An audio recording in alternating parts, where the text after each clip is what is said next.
राधे कृष्ण। आज हम सुनेंगे कार्तिक कृष्ण पक्ष में आने वाली रमा एकादशी की कथा।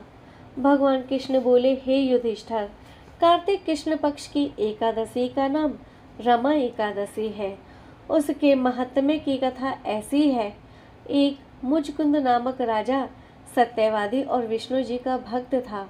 उसकी कन्या का नाम चंद्रभागा था। उसका विवाह राजकुमार शोभन के साथ किया गया। शोभन का शरीर निर्बल था, लेकिन उसकी श्रद्धा पूर्ण शक्तिशाली थी। एक दिन शोभन ससुराल में था और रमा एकादशी आ गई। मुचकुंद राजा ने ढिंडोरा पिटवा दिया कि आज सब प्रजा को उपवास करना होगा। हाथी, घोड़े, ऊंट इत्यादि पशुओं को भी अन्न मत देना। राजकुमार शोभन मुना आदि सुनकर पत्नी के पास गया और कहने लगा, यदि मैंने उपवास किया तो अवश्य मर जाऊंगा। राजकुमार शोभन मुनादि सुनकर पत्नी के पास गया और कहने लगा, यदि आज मैंने उपवास किया तो मैं अवश्य ही मर जाऊंगा। कहिए क्या किया जाए। पत्नी बोली, यदि अब उपवास की शक्ति नहीं। पत्नी से कहने लगा कि किया जाए। पत्नी बोली, यदि उपवास की शक्ति नहीं है तो यहाँ से किसी दूसरे स्थान में चले जाइए।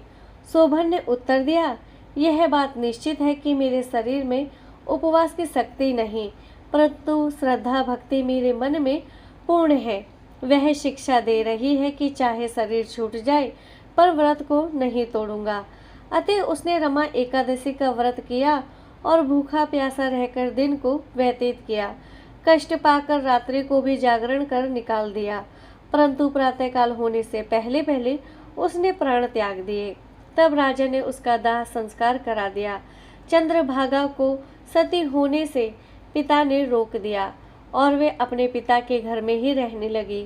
व्रत के प्रभाव से शोभन को इंद्राचल पर्वत पर रतन जटित उत्तम देवनगर प्राप्त हुआ। यहाँ इंद्र के समान वह आनंद लेने लगा। गंधर्व और अप्सरा उसकी स्तुति किया करते थे। एक समय मुचकुंद के नगर का रहने वाला एक सोम शर्मा नाम का ब्राह्मण तीर्थ करने को घर से निकला। घूमता घूमता उसी नगर में पहुंच गया जहां राजा मुचकुंद का दामाद स्वर्ग भोग रहा था। वह उसे पहचान गया और उससे पूछा, किस प्रकार से यह उत्तम नगर आपको प्राप्त हुआ है?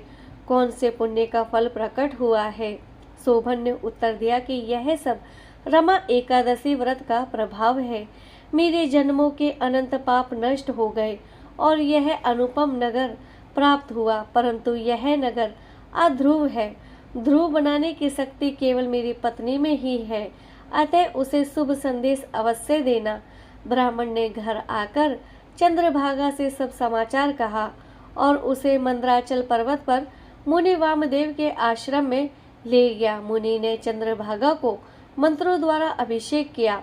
वह दिव्य शरीर धारण कर पति के पास चली गई और पति से कहने लगी, मैं जन्म से एकादशी का व्रत करती रही हूँ। उसके प्रभाव से आपका अनुपम नगर ध्रुव लोक के समान अचल रहेगा। हे युधिष्ठिर, इस महात्म्य की कथा सुनने से मनुष्य को भी विष्णु लोक मिलता है। फलाहार इस दिन केले आदि फल व मेवा का सागार होता है। तो यह था रमा एकादशी व्रत का प्रभाव। हरे कृष्ण, राधे राधे।